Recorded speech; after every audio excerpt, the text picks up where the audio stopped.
Hello students, आज वाले lecture में हम पढ़ने वाले हैं बेटा इंथैल्पी ऑफ फॉर्मेशन के बारे में। एक्चुअल में एग्जामिनेशन पॉइंट ऑफ व्यू से बहुत ही इंपॉर्टेंट टॉपिक है। और अगर आप प्रीवियस ईयर के क्वेश्चंस देखोगे तो थर्मोडायनेमिक्स में थर्मोकेमिस्ट्री वाले पोर्शन से अगर क्वेश्चन पूछे गए हैं तो यूजुअली 3 इंथैल्पी से ही क्वेश्चंस पूछे गए हैं। एक है इंथैल्पी ऑफ फॉर्मेशन, इसके बाद फिर जो पढ़ेंगे इंथैल्पी ऑफ कंबशन, और उसके बाद जो पढ़ेंगे बॉन्ड इंथैल्पी। ये जो 3 इंथैल्पीज है बेटा थर्मोकेमिस्ट्री वाले पोर्शन में बहुत ही ज्यादा इंपॉर्टेंट है। इसमें बहुत ही अलग अलग तरीके के क्वेश्चंस बनते हैं। ठीक है, तो हमने जो बेसिक्स ऑफ थर्मोकेमिस्ट्री है वो अभी तक वाले लेक्चर में तो कंप्लीट कर लिया है। आज वाले लेक्चर में पहले हम समझेंगे कि इंथैल्पी ऑफ फॉर्मेशन बोलते किसको है, डेफिनेशन को डिटेल में समझेंगे, कंडीशन डिटेल में समझेंगे, इसकी रिएक्शन कैसे लिखते हैं ये समझेंगे, और फिर देखेंगे कि इसके जो न्यूमेरिकल्स होते हैं उन्हें कैसे सॉल्व करना होता है।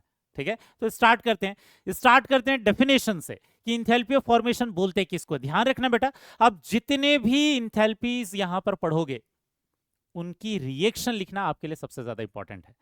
एक बार अगर आपने रिएक्शन लिखना सीख लिया तो आप किसी भी तरीके का क्वेश्चन, चाहे वो थ्योरेटिकल हो चाहे न्यूमेरिकल क्वेश्चन हो, वो आप इजीली सॉल्व कर सकते हैं उस इंथैल्पी से रिलेटेड। ठीक है ना, तो हमेशा जो इसकी डेफिनेशन है उसकी कंडीशन को ध्यान देना, उसके बेसिस पर ही आप रिएक्शन लिख पाओगे। ठीक है, इंथैल्पी ऑफ फॉर्मेशन कैसे लिखते हैं, इसकी डेफिनेशन को पहले देखते हैं और फिर उसको लिखना सीखेंगे। यहां देखना क्या बोल रहा है ये, the standard enthalpy change for the formation of 1 mole of a compound. सबसे पहली चीज बेटा, जो सबसे इंपॉर्टेंट चीज है वो क्या है, 1 मोल ऑफ अ कंपाउंड। तो पहली चीज, ये किसी न किसी कंपाउंड के बनने के लिए ये रिएक्शन लिखी जाती है। इसकी इंथैल्पी चेंज की वैल्यू को हम इंथैल्पी ऑफ फॉर्मेशन बोलते हैं। जब क्या बनेगा, 1 मोल ऑफ कंपाउंड, ना तो 1 मोल ऑफ कंपाउंड से ज्यादा, ना ही 1 मोल ऑफ कंपाउंड से कम। कम अमाउंट रहेगा तो भी हम उसे बॉन्ड इंथैल्पी ऑफ फॉर्मेशन नहीं बोलेंगे, और अगर 1 मोल से ज्यादा अमाउंट रहता है तो भी हम उसे इंथैल्पी ऑफ फॉर्मेशन नहीं बोलेंगे। ठीक है, 1 मोल बनना चाहिए कंपाउंड का, और एक ही कंपाउंड बनना चाहिए। कहने का मतलब क्या है, इसका मतलब क्या है इस कंडीशन का, कि जब भी हम रिएक्शन लिखेंगे तो प्रोडक्ट में 1 मोल रहेगा, वो भी एक ही कंपाउंड का, एक से ज्यादा कंपाउंड नहीं। ठीक है, आगे ध्यान देना क्या बोल रहा है, from its elements in their most stable states of aggregation. इसको समझना सबसे ज्यादा इंपॉर्टेंट है बेटा इस कंडीशन को। ये क्या बोल रहा है, फ्रॉम इट्स एलिमेंट, उस कंपाउंड के अंदर जितने भी एलिमेंट प्रेजेंट होंगे वो अपने एलिमेंट से बनना चाहिए।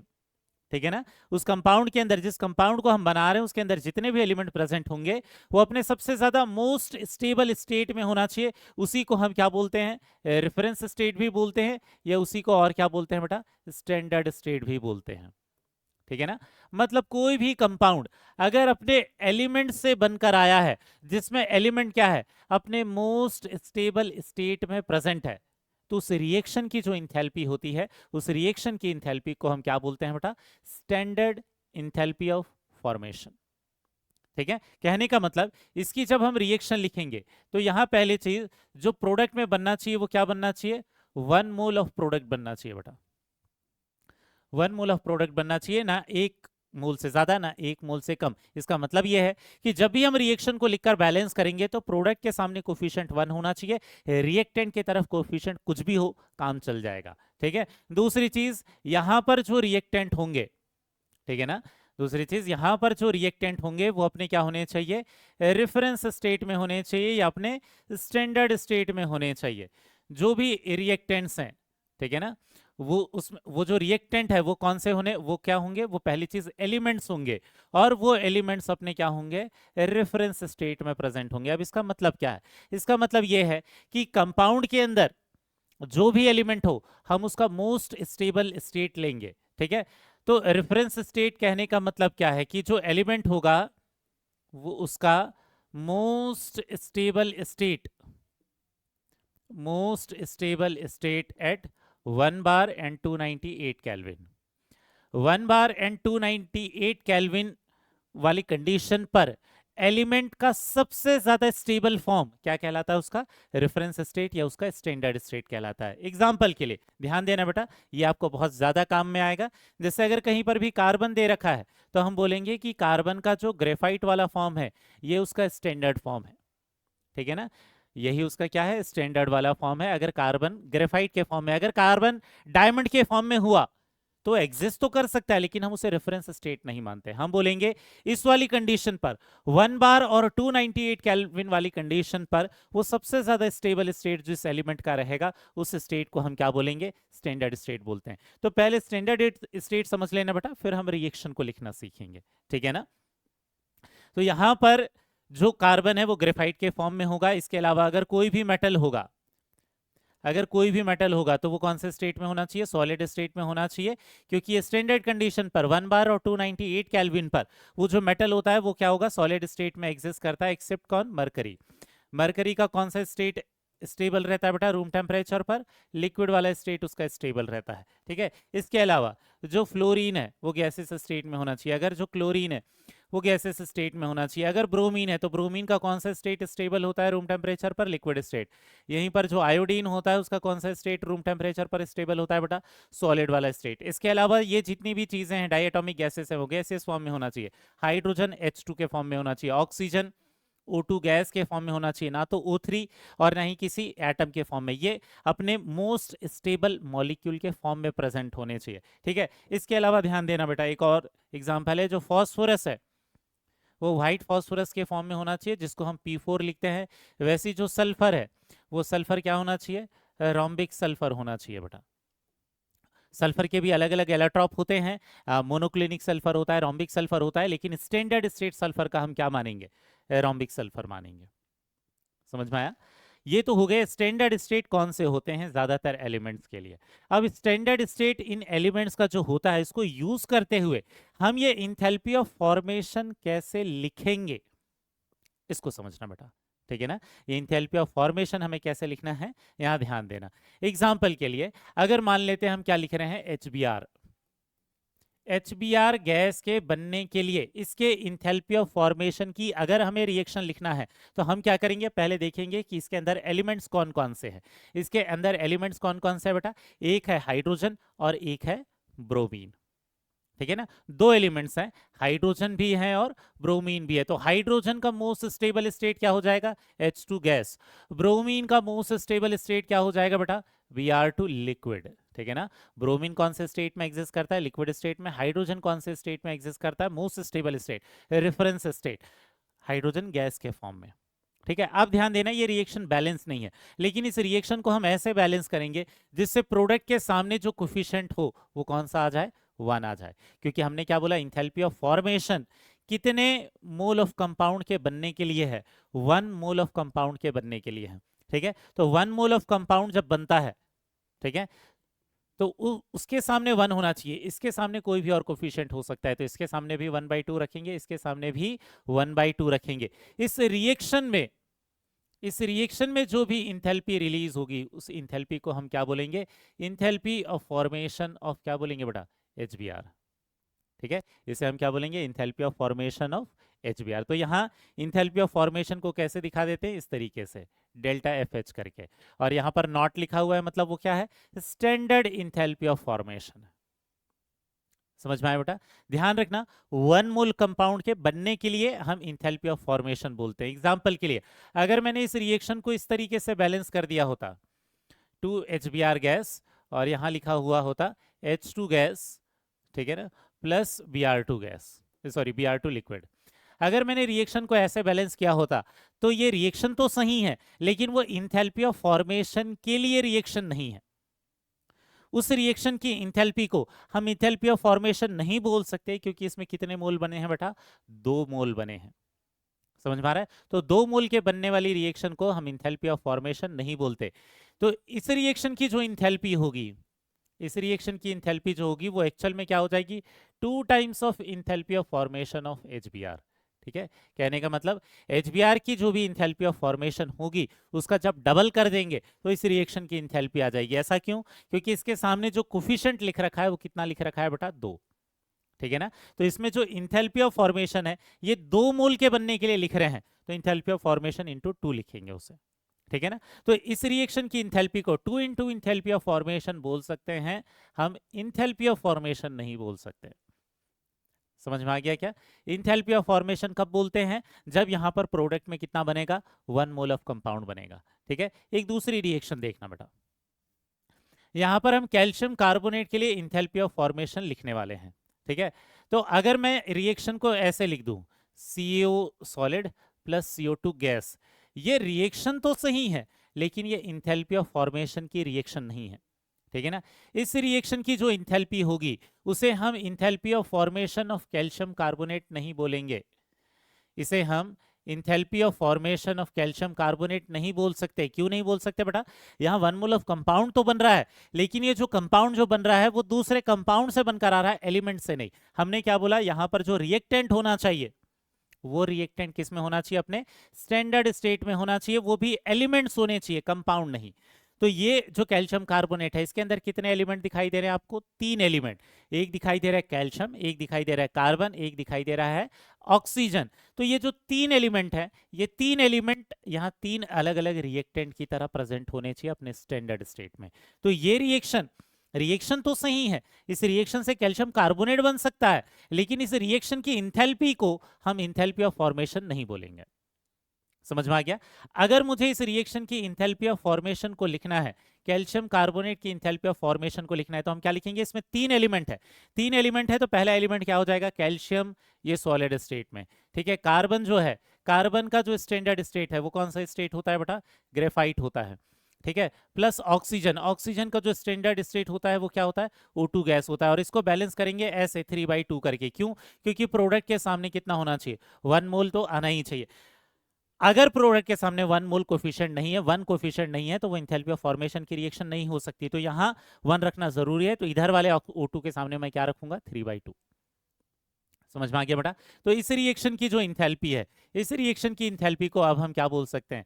Enthalpy of formation of calcium carbonate बोल सकते हैं। मेरे हिसाब से आपको समझ में आ गया होगा बेटा इंथैल्पी ऑफ फॉर्मेशन कैसे लिखना है, ठीक है। ध्यान देना कि यहां पर कार्बन ग्रेफाइट लिखा है, इन केस क्वेश्चन में कुछ भी मेंशन नहीं हो तो हम कार्बन सॉलिड को कई बार अज्यूम कर लेते हैं।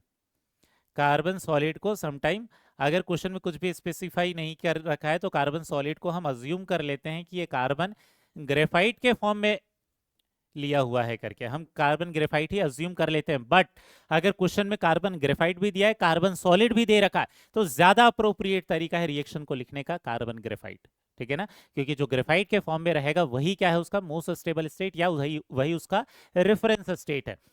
तो जो इंथैल्पी ऑफ फॉर्मेशन की जो रिएक्शन है, इस पर इसकी रिएक्शन लिखने के भी क्वेश्चंस प्रीवियस ईयर में कई बार आ चुके हैं बेटा, ठीक है। तो रिएक्शन लिखने का तरीका आपको क्या बताया कि जो प्रोडक्ट होना चाहिए, यही रिएक्शन के लिखने के तरीके को ही आपको याद रखना है बेटा, ठीक है। डेफिनेशन रटने की जरूरत नहीं, इसकी रिएक्शन कैसे लिखना है ये समझना है आपको कि जो 1 मोल ऑफ प्रोडक्ट है ये फॉर्म होना चाहिए, और कहां से फॉर्म होना चाहिए? रिएक्टेंट जो भी रहेंगे वो रिएक्टेंट कौन से होने चाहिए? एलिमेंट्स। और वो एलिमेंट्स अपने कौन से होने चाहिए? रेफरेंस स्टेट में होने चाहिए। और जो ज्यादातर यूज्ड जो एलिमेंट्स है उनके रेफरेंस स्टेट मैंने यहां लिखकर दे दिए हैं बेटा, ये आपको पता होने ही चाहिए। समझ में आ गया क्या?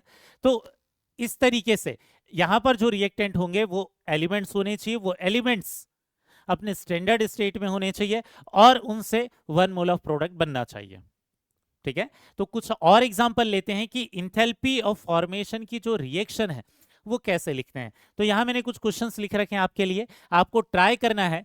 यहां पर जैसे C6H6 बेंजीन है, ये लिक्विड स्टेट में होता है, इसकी इंथैल्पी ऑफ फॉर्मेशन की रिएक्शन लिखना है। PH3 की इंथैल्पी ऑफ फॉर्मेशन की रिएक्शन लिखना है। इन सारे कंपाउंड की इंथैल्पी ऑफ फॉर्मेशन की रिएक्शन लिखना है, ठीक है। तो रिएक्शन लिखते हैं बेटा, यहां ध्यान देना। इस रिएक्शन को कैसे लिखेंगे? सबसे पहले वाले में हमें क्या बनाना है? C6H6, ये क्या होता है? बेंजीन। बेंजीन का स्टैंडर्ड स्टेट कौन सा होता है? Liquid state. ये लिक्विड बेंजीन बना रहे हैं। यहां इस प्रोडक्ट में कितने एलिमेंट्स हैं बेटा? 2 एलिमेंट्स हैं, एक है कार्बन और एक है हाइड्रोजन। कार्बन कौन से स्टेट में होना चाहिए? कार्बन अपने स्टैंडर्ड स्टेट में होना चाहिए, मतलब कौन से? ग्रेफाइट वाले स्टेट में होना चाहिए बेटा। वहीं पर हाइड्रोजन कौन से वाले स्टेट में होना चाहिए? हाइड्रोजन अपने स्टैंडर्ड स्टेट मतलब गैसियस स्टेट में होना चाहिए। अब जब हम रिएक्शन को बैलेंस करेंगे तो इसके सामने कोफिशिएंट 1 रखना जरूरी है। तो हम क्या करेंगे? इसके सामने 6 रख देंगे, इसके सामने 3 रख देंगे। ये जो रिएक्शन है ये रिएक्शन कहलाएगी, इस रिएक्शन की जो इंथैल्पी होगी, इस रिएक्शन की इंथैल्पी कहलाएगी enthalpy of formation of benzene, ठीक है ना। इस रिएक्शन को इंथैल्पी को हम बोलेंगे enthalpy of formation of benzene. समझ में आ रहा है क्या बेटा आपको? नेक्स्ट वाला खुद से ट्राई कर पाओगे क्या? PH3, यहाँ PH3 के लिए हम फिर से रिएक्शन लिखेंगे। ये PH3 कौन सा स्टेट में है, फॉस्फिन बोलते हैं हम इसे, गैसेस स्टेट में। इसके अंदर कितने एलिमेंट दिखाई दे रहे हैं बेटा आपको, 2 एलिमेंट दिखाई दे रहे हैं। तो हमारे पास 2 क्या होने चाहिए, अलग अलग रिएक्टेंट होने चाहिए। फॉस्फोरस कौन से स्टेट में होना चाहिए, अपने मोस्ट स्टैंडर्ड स्टेट, और इसका मोस्ट स्टैंडर्ड स्टेट कौन सा है बेटा, व्हाइट फॉस्फोरस है। ठीक है, वहीं पर हाइड्रोजन कौन सा स्टेट में होना चाहिए बेटा, हाइड्रोजन अपने गैसेस स्टेट में होना चाहिए। अब इस रिएक्शन को हम ऐसे बैलेंस करेंगे कि इसके सामने कोफिशिएंट कितना आ जाए, 1 आ जाए। तो इसके सामने अगर कोफिशिएंट 1 रखना है तो हम क्या करेंगे बेटा, P4 के सामने मैं क्या कर दूंगा, 1/4 कर दूंगा। वहीं हाइड्रोजन के सामने मैं क्या कर दूंगा, 3/2 कर दूंगा। ठीक है ना, तो ये 1/4 P4 प्लस 3/2 H2, ये जो PH3 बना रहा है, ये रिएक्शन हो जाएगी हमारी किसके लिए, ये हो जाएगी enthalpy of formation of PH3 के लिए। समझ में आ रहा है बेटा, ठीक है ना। रिएक्शन कैसे लिखना है, यही सबसे इंपॉर्टेंट पार्ट है बेटा, रिएक्शन लिखना। एक बार रिएक्शन लिखना अगर आपको आ गया, इसका मतलब आपको ये समझ में आ जाएगा। ठीक है, बहुत बाकी सारे क्वेश्चंस बहुत इजीली सॉल्व हो जाएंगे आपसे। NH3 देखते हैं, NH3 गैसेस स्टेट में हम बना रहे हैं। अब यहाँ NH3 गैसेस बना रहे हैं। अब फिर से आप ध्यान से अगर इस रिएक्शन को देखोगे बेटा, तो इसमें क्या दिख रहा है, 2 एलिमेंट्स दिखाई दे रहे हैं इस प्रोडक्ट के अंदर। 2 एलिमेंट दिखाई दे रहे हैं, मतलब 2 अलग अलग रिएक्टेंट आने ही चाहिए। नाइट्रोजन का सबसे स्टैंडर्ड स्टेट क्या हो जाएगा, N2 गैस, और हाइड्रोजन का स्टैंडर्ड स्टेट कौन सा हो जाएगा, H2 गैस। अब इस रिएक्शन को हम ऐसे बैलेंस करेंगे कि प्रोडक्ट के सामने 1 कोफिशिएंट आए, तो हम क्या करेंगे, इसे 1/2 कर देंगे, और इसे क्या कर देंगे बेटा, 3/2 कर देंगे। इस रिएक्शन की इंथैल्पी को हम क्या बोलेंगे, इस रिएक्शन की इंथैल्पी को बोलेंगे enthalpy of formation of NH3। तो यहाँ ध्यान देना बेटा, ये हैबस प्रोसेस है। जब हम मूल कंसेप्ट में रिएक्शन की, इस रिएक्शन के क्वेश्चन सॉल्व कर रहे थे, तो ज्यादातर टाइम हमने यहाँ पर 2NH3 लिया था, यहाँ 3H2 लिया था, यहाँ एक N2 लिया था। लेकिन अब यहाँ पर इंथैल्पी ऑफ फॉर्मेशन लिखते समय 2NH3 नहीं ले सकते, क्योंकि प्रोडक्ट के सामने कोफिशिएंट एक ही होना चाहिए, और एक ही प्रोडक्ट होना चाहिए बेटा, एक से ज्यादा नहीं। समझ में आ गया, ठीक है ना। इसके बाद सबसे लास्ट में देखते हैं, यहां पर क्या दिया हुआ है, SO2। ध्यान देना बेटा, यहाँ SO2 कौन सा स्टेट में है, गैसेस स्टेट में। मुझे इसके क्या करना है, इंथैल्पी ऑफ फॉर्मेशन की रिएक्शन लिखना है। तो हम देखेंगे कि इस प्रोडक्ट के अंदर कितने एलिमेंट्स हैं, कितने एलिमेंट है बेटा, 2 अलग अलग एलिमेंट है, एक है सल्फर और एक है O2। अब इसको लिखने के 2 तरीके हैं बेटा। सबसे पहले ये तो क्या हो जाएगा, रोम्बिक सल्फर।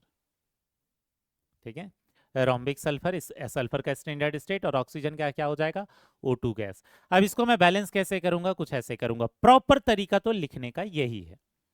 इस रिएक्शन की इंथैल्पी को हम क्या बोलेंगे, enthalpy of formation of SO2 बोलेंगे। लेकिन कुछ जगहों पर आपको क्या दिया हुआ रहेगा, ये जो S8 और 1/8 है, इसी को कैंसिल आउट करके ये सल्फर ऐसे ऐसे लिख देता है, ऐसे सॉलिड स्टेट लिख देता है। कोई और ऑप्शन नहीं दे रखा है, रोम्बिक, मोनोक्लिनिक, कुछ भी अलग अलग नहीं दे रखा है, तो फिर इसको आप करेक्ट मान सकते हो।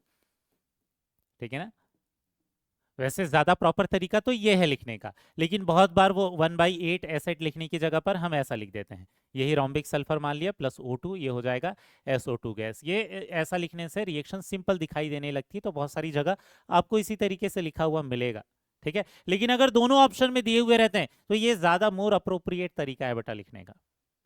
समझ में आ गया ना, जिसमें हम एसिड दिखा रहे हैं, उसके रोम्बिक सल्फर के जो जो एग्जिस्ट करता है, वो उसका जो मॉलिक्यूल वो एसिड के फॉर्म में रहता है, तो उसको दिखाने का ये ज़्यादा प्रॉपर तरीका है। बट इसके जगह इसे भी आप यूज़ कर सकते हो, बहुत सारे कैलकुलेशन में आपको ऐसा ही लिखा हुआ मिलेगा। ठीक है ना, ठीक। इसके बाद 2 एग्जांपल्स और हैं, इसको खुद से ट्राई करना बेटा। इनकी इंथैल्पी ऑफ फॉर्मेशन की रिएक्शन खुद से लिखने की कोशिश करना। यहाँ पर क्या हो जाएगा बेटा, ये जो H2O है, ये H2 कौन से फॉर्म में दिया हुआ है, लिक्विड स्टेट में दे रखा है। इसमें एलिमेंट्स कितने हैं, 2 एलिमेंट है, तो इसका मतलब 2 अलग अलग रिएक्टेंट होंगे। एक तो आ जाएगा H2 और एक आ जाएगा क्या, O2 गैस। ठीक है, यहां पर लेकिन आपको 1/2 लिखना पड़ेगा, क्योंकि प्रोडक्ट के सामने कोफिशिएंट तो 1 ही होना चाहिए। ठीक है, इसके बाद वाला जो प्रोडक्ट है बहुत ही यूनिक है बेटा। नॉर्मली हम पढ़ते हैं कि नोबल गैस रिएक्ट नहीं करते, लेकिन जिनॉन जो है बहुत सारे कंपाउंड बनाता है फ्लोरीन और ऑक्सीजन के साथ। ठीक है, तो इसकी इंथैल्पी ऑफ फॉर्मेशन की रिएक्शन लिखनी, तो हम क्या करेंगे, 2 एलिमेंट है, जिनॉन को लिख देंगे, इसके स्टैंडर्ड स्टेट, ये तो नोबल गैस है, तो नोबल गैस कौन से स्टेट में रहेगा, गैसेस स्टेट में ही रहेगा, स्टेबल। और ये हो जाएगा फ्लोरीन, फ्लोरीन को क्या लिख देंगे, F2 गैस, और ये ऐसा लिख देंगे। समझ में आ गया बेटा। तो यहां पर हमने ये सीख लिया कि इंथैल्पी ऑफ फॉर्मेशन की जो रिएक्शन है उसे आप कैसे लिखोगे। ठीक है ना, अब इसके बाद यहां देखना, आपको ये पता करना है कि ये वाली जो रिएक्शंस लिख रखी है यहाँ पर वो करेक्ट रिएक्शन है इंथैल्पी ऑफ फॉर्मेशन की या नहीं है, और अगर वो नहीं है तो क्यों नहीं है, ये आपको रीजन बताना है। ठीक है, तो सबसे पहले वाली रिएक्शन को देखते हैं। यहाँ कैल्शियम कार्बोनेट बन रहा है, लेकिन वो कैल्शियम कार्बोनेट CaO और CO2 से मिलकर बन रहा है। ठीक है, तो ये रिएक्शन सही है, लेकिन क्या ये इंथैल्पी ऑफ फॉर्मेशन की रिएक्शन है क्या? नहीं। ठीक है ना, ये इंथैल्पी ऑफ फॉर्मेशन की रिएक्शन नहीं है। क्यों नहीं है? क्योंकि यहाँ जो रिएक्टेंट है वो एलिमेंट के फॉर्म में नहीं है, वो कंपाउंड ही है। हमने बोल दिया कि इंथैल्पी ऑफ फॉर्मेशन लिखते समय यहाँ जितने भी रिएक्टेंट रहेंगे वो कंपाउंड नहीं होने चाहिए, वो एलिमेंट होना चाहिए अपने स्टैंडर्ड स्टेट में। रिएक्टेंट जो है वो एलिमेंट नहीं है। ठीक है, वो अलग कंपाउंड ही दे रखे हैं, तो हम इसे इंथैल्पी ऑफ फॉर्मेशन नहीं बोल सकते। ठीक है, दूसरी वाली रिएक्शन क्या इंथैल्पी ऑफ फॉर्मेशन है बेटा? नहीं है। क्यों नहीं है? क्योंकि एक्चुअल में यहाँ 2 मोल ऑफ प्रोडक्ट बन रहे हैं। ठीक है, तो इसका रीजन क्या है? यहाँ 2 मोल प्रोडक्ट लिख रखे हैं, क्योंकि इसलिए ये इंथैल्पी ऑफ फॉर्मेशन की जो रिएक्शन है वो नहीं है। ये समझ में आ गया? इसके बाद ये तीसरी रिएक्शन देखना। ये तीसरी रिएक्शन क्या करेक्ट रिएक्शन है इंथैल्पी ऑफ फॉर्मेशन की? नहीं है। क्यों नहीं है बेटा? क्योंकि यहाँ जो ऑक्सीजन है वो अपने स्टैंडर्ड स्टेट में नहीं है, तो ये भी correct reaction for enthalpy of formation नहीं है। क्यों नहीं है? क्योंकि oxygen is not in its standard state. Ozone उसका स्टैंडर्ड स्टेट नहीं होता। ऑक्सीजन का स्टैंडर्ड स्टेट क्या होता है बेटा? O2 होता है, O3 नहीं। ठीक है, तो ऑक्सीजन इसमें स्टैंडर्ड स्टेट में नहीं है, और इसीलिए ये इंथैल्पी ऑफ फॉर्मेशन की करेक्ट रिएक्शन नहीं है। मेरे हिसाब से आपको समझ में आ गया होगा कि रिएक्शन कैसे लिखना है। 1 मोल ऑफ प्रोडक्ट होना चाहिए, और उसके अंदर जितने भी एलिमेंट है वो सारे एलिमेंट रिएक्टेंट में अलग अलग होने चाहिए, और अलग अलग कौन से स्टेट में होने चाहिए? स्टैंडर्ड स्टेट में होने चाहिए। ठीक है, अब इसके बाद यहां देखते हैं, ये एनसीईआरटी में ये आपको टेबल देखने को मिलेगी बेटा। इस टेबल में बहुत इंपॉर्टेंट इंफॉर्मेशन है इंथैल्पी ऑफ फॉर्मेशन से रिलेटेड। आपको ये डाटा याद नहीं करना है, लेकिन इससे रिलेटेड एक कंक्लूजन है जो आपको पता रहना चाहिए, और वो क्या है कि इंथैल्पी ऑफ फॉर्मेशन कंपाउंड के लिए पॉजिटिव भी हो सकता है, निगेटिव भी हो सकता है। ज्यादातर कंपाउंड के लिए तो वैसे तो इंथैल्पी ऑफ फॉर्मेशन निगेटिव होता है, लेकिन हमारे पास बहुत सारे कंपाउंड ऐसे भी आ सकते हैं जिनके लिए इंथैल्पी ऑफ फॉर्मेशन पॉजिटिव होगा। कहने का मतलब क्या है कि जो इंथैल्पी ऑफ फॉर्मेशन है, ठीक है ना, ये जब इंथैल्पी आएगा तो ये पॉजिटिव भी हो सकता है एज वेल एज निगेटिव भी हो सकता है। ये बहुत सारी टेक्स्ट बुक में या बहुत सारे क्वेश्चंस में गलत आंसर की दी हुई रहती है। ठीक है, कि enthalpy of formation always negative दिया हुआ होता है, वो गलत है बेटा। ठीक है ना, तो इंथैल्पी ऑफ फॉर्मेशन पॉजिटिव भी हो सकता है, निगेटिव भी हो सकता है, इनफैक्ट जीरो भी हो सकता है। जीरो किन के लिए होगा? जो एलिमेंट अपने स्टैंडर्ड स्टेट में, उन्हीं के लिए इंथैल्पी ऑफ फॉर्मेशन क्या हो जाएगा? जीरो। ठीक है, तो पॉजिटिव और निगेटिव तो होता ही है। पॉजिटिव किन के लिए होता है? जो अनस्टेबल कंपाउंड होते हैं, जो अनस्टेबल कंपाउंड होते हैं या एक्सप्लोसिव कंपाउंड होते हैं। एक्सप्लोसिव कंपाउंड कहने का मतलब क्या है? जो बम की तरह फूट जाए। ठीक है ना, एक्सप्लोसिव कहने का मतलब जो बहुत इजीली ब्रेक हो जाते हैं।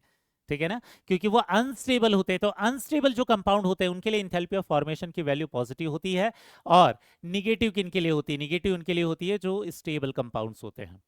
ठीक है, तो कई बार हमें कंपाउंड के स्टेबल या अनस्टेबल आइडेंटिफाई करने के लिए क्वेश्चन में बोलता है इंथैल्पी ऑफ फॉर्मेशन की वैल्यू को देकर। ठीक है ना, तो इंथैल्पी ऑफ फॉर्मेशन आपको क्या दिखेगा कि निगेटिव भी हो सकता है स्टेबल कंपाउंड के लिए, और अनस्टेबल कंपाउंड के लिए पॉजिटिव भी हो सकता है। तो यहां पर ये जो मैंने रेड कलर से जो इंक्लोज करके रखा है कुछ कंपाउंड है, इनके थोड़े एग्जांपल्स आपको पता रहने चाहिए। जैसे यहाँ क्या दिखेगा? Br2 gas. एक्चुअल में आपको क्या दिख रहा होगा कि जो स्टैंडर्ड स्टेट में है, ये जो Br2 लिक्विड, अगर वो स्टैंडर्ड स्टेट में है तो उसकी वैल्यू कितनी है? जीरो है। तो ये भी आपको पता रहना चाहिए बेटा। क्या चीज? कि अगर जो एलिमेंट प्रेजेंट है in standard state, elements present in their standard state, इनके लिए जो इंथैल्पी ऑफ फॉर्मेशन है ये क्या होता है? ये जीरो होता है। ठीक है ना, मतलब जो कार्बन ग्रेफाइट है, ठीक है, या फिर ये जो O2 गैस है, या Br2 लिक्विड है, अभी जितने भी हमने एग्जांपल पढ़ रखे थे स्टैंडर्ड स्टेट वाले, इनकी इंथैल्पी ऑफ फॉर्मेशन की वैल्यू क्या हो जाएगी? जीरो।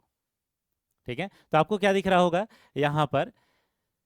ये जो Br2 लिक्विड है इसके लिए इंथैल्पी ऑफ फॉर्मेशन जीरो है क्योंकि वो अपने स्टैंडर्ड स्टेट में, लेकिन Br2 गैस उसकी वैल्यू पॉजिटिव दिख रही होगी आपको। ये जो कार्बन जो डायमंड है, इसकी वैल्यू क्या दिखाई दे रही है, पॉजिटिव वैल्यू दिखाई दे रही है। लेकिन ये कार्बन ग्रेफाइट आपको क्या दिख रहा होगा, जीरो दिखाई दे रहा होगा। क्यों दिखाई दे रहा होगा बेटा, क्योंकि ये स्टैंडर्ड स्टेट में है।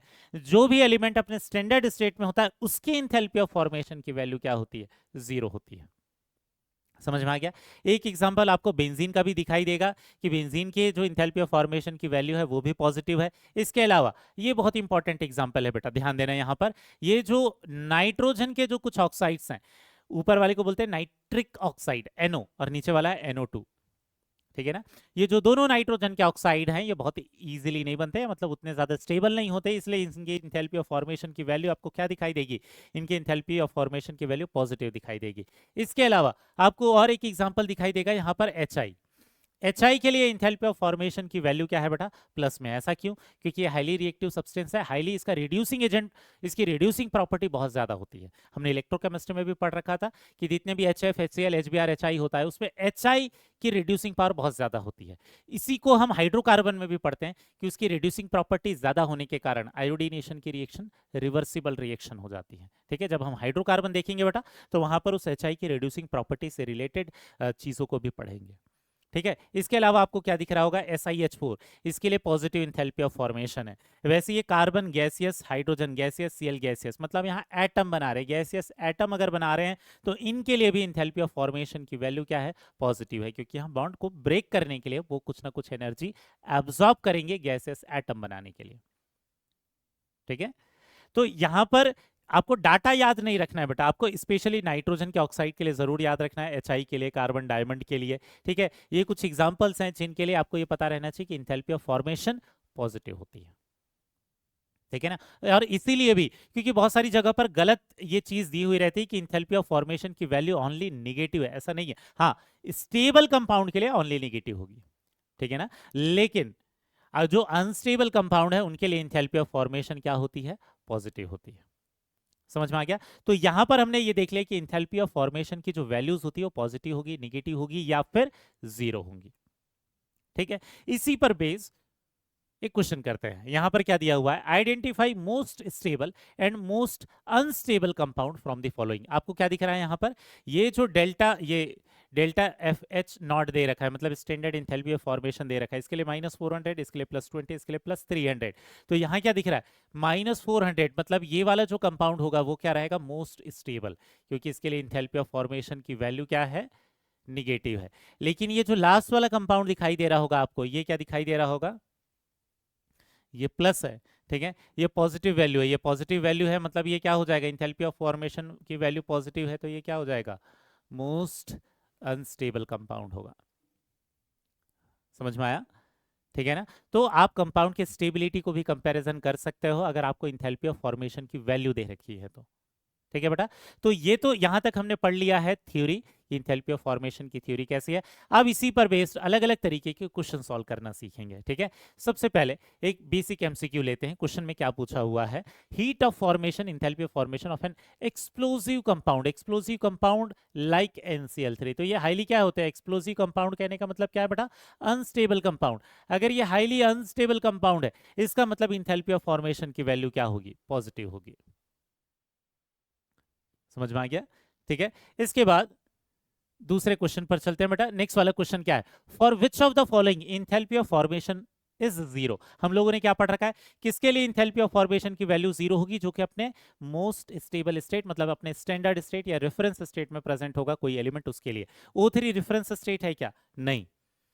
कार्बन डायमंड रेफरेंस स्टेट है क्या, नहीं। O2 गैस रेफरेंस स्टेट है क्या, हाँ। ऑक्सीजन के लिए रेफरेंस स्टेट है और इसीलिए इसके लिए इंथैल्पी ऑफ फॉर्मेशन की वैल्यू क्या हो जाएगी, जीरो हो जाएगी बेटा। ठीक है, इसके बाद नेक्स्ट क्वेश्चन पर आते हैं। यहां ध्यान देना, इस तरीके के क्वेश्चन प्रीवियस ईयर में पूछे गए हैं बेटा। ये PYQ का ही क्वेश्चन मैंने लिया है, बहुत सिंपल क्वेश्चंस आते हैं। अगर आपको रिएक्शन लिखनी आ गई इंथैल्पी ऑफ फॉर्मेशन की तो आपसे बहुत जल्दी सॉल्व हो जाएगा। क्वेश्चन में क्या बोला है, considering the following reaction what will be the enthalpy of formation of H2O।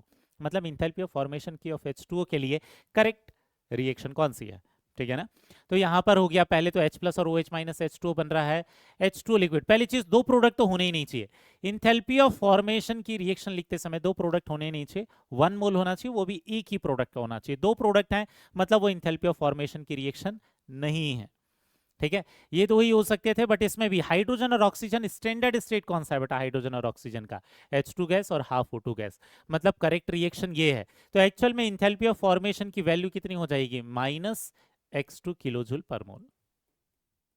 समझ में आ गया ना? तो वाटर के इंथैल्पी ऑफ फॉर्मेशन की करेक्ट रिएक्शन ये है, तो इंथैल्पी ऑफ फॉर्मेशन की वैल्यू हो जाएगी -x2 किलो जूल पर मोल। समझ में आ गया? बहुत सिंपल तरीके के थ्योरेटिकल क्वेश्चन पूछता है, लेकिन इसके लिए आपको डेफिनेशन और रिएक्शन कैसे लिखते हैं एकदम क्लियर होना चाहिए। ठीक है, यहां पर देखना, दूसरे क्वेश्चन पर आते हैं। क्वेश्चन में क्या बोला है? For which of the following equation enthalpy of reaction is equal to enthalpy of formation. Again reaction लिखने वाला क्वेश्चन है बेटा, प्रीवियस ईयर का ही क्वेश्चन है, बहुत सिंपल क्वेश्चन है। यहां पर देखते हैं सबसे पहली वाली रिएक्शन, क्या इसकी इंथैल्पी ऑफ फॉर्मेशन की रिएक्शन है? नहीं। क्यों नहीं? क्योंकि एक्चुअल में जो ऑक्सीजन है वो कौन से फॉर्म में? O3 के फॉर्म में, ये करेक्ट रिएक्शन हो ही नहीं सकती। ठीक है, दूसरी रिएक्शन तो इंथैल्पी ऑफ फॉर्मेशन पॉसिबल ही नहीं, क्योंकि दो प्रोडक्ट दे रखे हैं, दो प्रोडक्ट अगर होंगे तो वो कभी इंथैल्पी ऑफ फॉर्मेशन की रिएक्शन नहीं हो सकती। अगर सबसे लास्ट वाली रिएक्शन को देखोगे तो उसमें 2 मोल दिखाई दे रहे हैं, अगर 2 मोल दिखाई दे रहे हैं तो 2 मोल ऑफ प्रोडक्ट के लिए इंथैल्पी ऑफ फॉर्मेशन नहीं होता। किसके लिए होता है?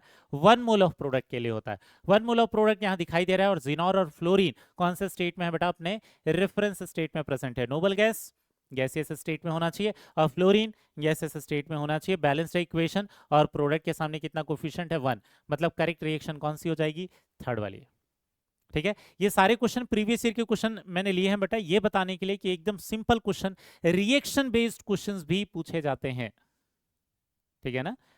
अब इसके बाद आते हैं बेटा किस पर, यहां पर देखना, फिर से एक क्वेश्चन पूछा हुआ है, रिएक्शन पूछा हुआ है कि करेक्ट इंथैल्पी ऑफ फॉर्मेशन की रिएक्शन कौन सी है? किसके लिए? CO2 के लिए। CO2 के लिए करेक्ट इंथैल्पी ऑफ फॉर्मेशन की रिएक्शन पूछा हुआ है। ठीक है, CO2 यहां पर भी बन रहा है, CO2 और H2O ये तो बिल्कुल पॉसिबल नहीं है, CO2 और H2O ये तो बिल्कुल पॉसिबल नहीं है। इंथैल्पी ऑफ फॉर्मेशन में दो प्रोडक्ट होने ही नहीं चाहिए, दो ही रिएक्शन दिख रही है, एक ही फर्स्ट वाली और एक थर्ड वाली। लेकिन अगर आप ध्यान दोगे तो यहाँ दो एलिमेंट है, और दोनों एलिमेंट अपने स्टैंडर्ड स्टेट में होना चाहिए, कार्बन ग्रेफाइट और ऑक्सीजन गैस। यही करेक्ट है बेटा। ये भी इनकरेक्ट है, क्यों? क्योंकि उसमें कार्बन मोनोऑक्साइड दिया हुआ है, कंपाउंड आ गया, वहां कार्बन ग्रेफाइट अलग होना चाहिए था, ऑक्सीजन O2 गैस के फॉर्म में अलग होना चाहिए था, मतलब ये रिएक्शन भी इनकरेक्ट है। फर्स्ट जो रिएक्शन है वही करेक्ट है। ठीक है, ये तो हो गया बेटा रिएक्शन बेस्ड क्वेश्चन। अब यहां पर ध्यान देना, आपको कई बार फिर क्या कर सकता है, थोड़े बहुत न्यूमेरिकल बेस्ड क्वेश्चन पर अब आना शुरू करते हैं हम। न्यूमेरिकल बेस्ड क्वेश्चन में आपको कैसे पूछता है, आपको ये पता रहना चाहिए कि जिस इंथैल्पी ऑफ फॉर्मेशन के बारे में वो बात कर रहे हैं उसकी रिएक्शन कौन सी है। एक बार अगर आपको समझ में आ गया कि रिएक्शन कैसे लिखना है इंथैल्पी ऑफ फॉर्मेशन की, तो ये न्यूमेरिकल क्वेश्चन भी बहुत इजीली सॉल्व हो जाएंगे। ध्यान देना कैसे, यहाँ क्वेश्चन में क्या दिया, H2 + Cl2 2HCl ये बना रहा है, delta H = -194 kilo joule. In this reaction heat of formation of HCl in kilo joule is, ये बोल रहा है heat of formation of HCl क्या होगा, यही हो जाएगा heat of formation of HCl gas. तो आपको इसकी रिएक्शन लिखते आनी चाहिए, जिसके लिए भी इंथैल्पी ऑफ फॉर्मेशन पूछा है। Enthalpy of formation of HCl के लिए क्या करेंगे, हाइड्रोजन और क्लोरीन को अलग अलग लिखेंगे रिएक्टेंट में। यहाँ दो एलिमेंट है तो यहाँ हो जाएगा ये H2 गैस, और Cl जो हो जाएगा ये क्या हो जाएगा बेटा, Cl2 गैस। अब इसको बैलेंस ऐसे करना पड़ेगा।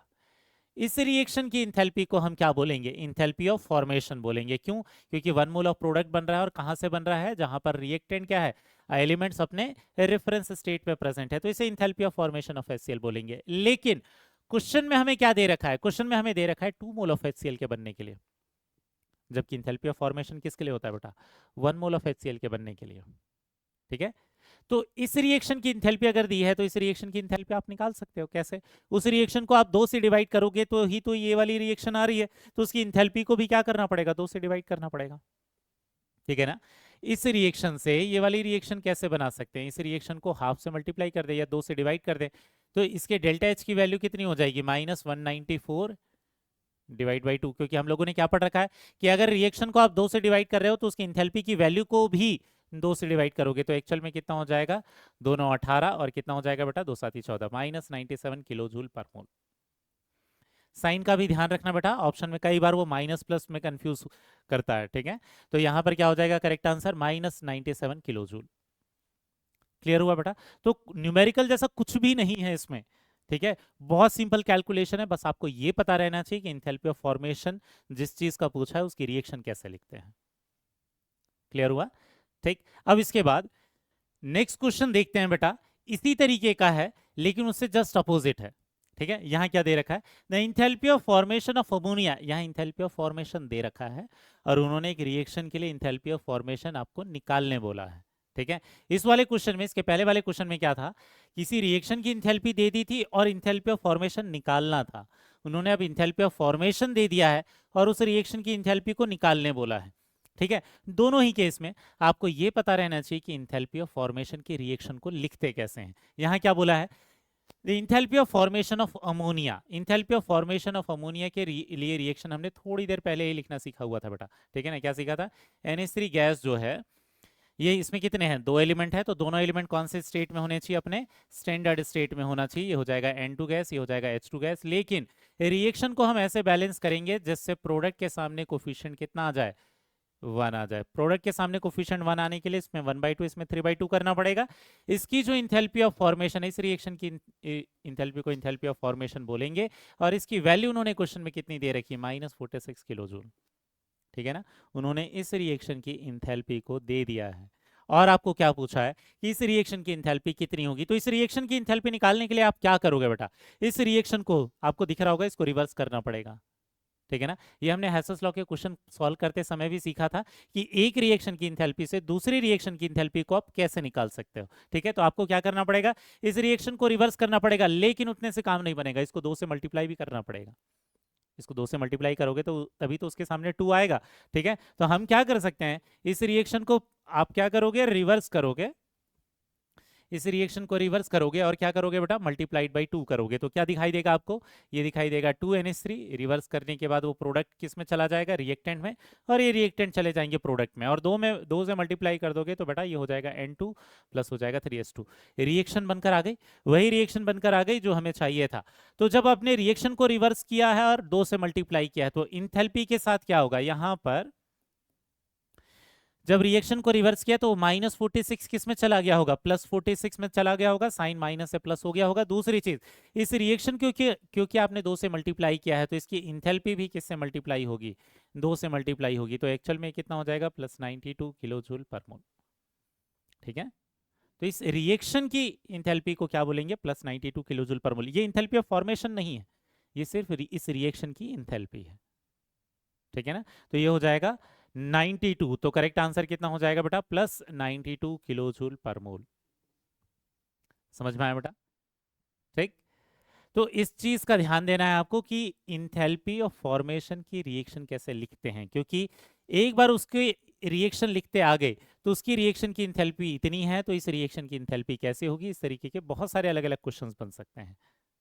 ठीक, इसके बाद थोड़े से वेरिएशन के साथ और एक क्वेश्चन देखते हैं, इंथैल्पी ऑफ फॉर्मेशन से ही कंपैरिजन करना है हमें। क्या बोला है, the heat of formation of H2O liquid दे रखा है।